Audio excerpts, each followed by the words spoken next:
Well, thank you, Hulu, for putting out a decent Predator movie that I didn't have to pay for.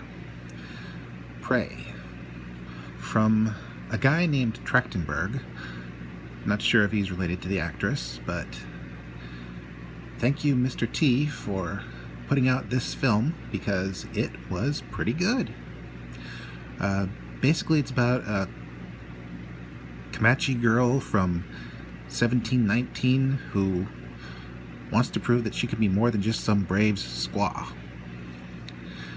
And she's very relatable. She's stubborn. She can get in over her head, but she doesn't give up. Even when, by all rights, she should panic, she keeps a cool head and figures out a way to help herself. And I love the fact that she's not perfect. She's not a Mary Sue. She doesn't necessarily need saving, but she doesn't always waltz through dangerous situations coming out smelling like a rose. As for the time period, it's very accurate. We see a Comanche village, and it doesn't look like a bunch of caricatures. It looks authentic. I'm glad they strove for authenticity in this movie about an alien big game hunter. We even see some French trappers, and they don't get any subtitles. So we don't really know what they're saying unless we speak French. And that was an interesting choice to not go with subtitles.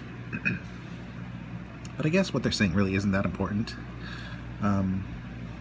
Basically, we see two tech levels go against the Predator. The Native American Stone Age and the 18th century French firearm age, and nothing seems to kill this creature. Wound it, yes.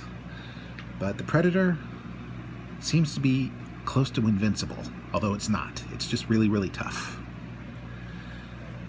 This film sort of goes back to the original movie, which I thought was a good idea. Keep it simple.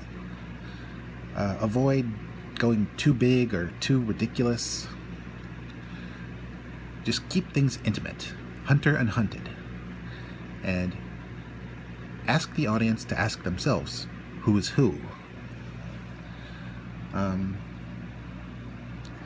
The hero, the villain, the side characters, all did beautifully. I have no complaints. Except maybe one.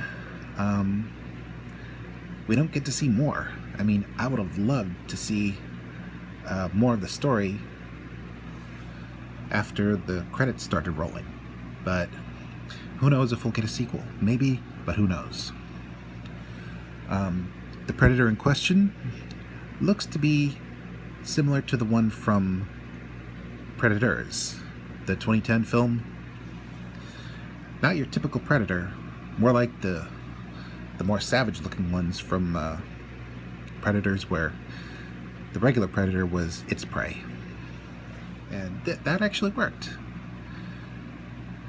The hunter in question, he seemed like a throwback, like a more primitive hunter, rather than the ones we usually see, which I thought was a good idea.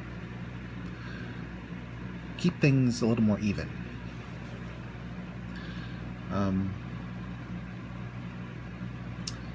Yeah, overall, we see the best and worst of humanity in the human characters, and we see an insurmountable threat that almost brings the two factions together. Almost. But in the end, only one can emerge victorious from this hunt.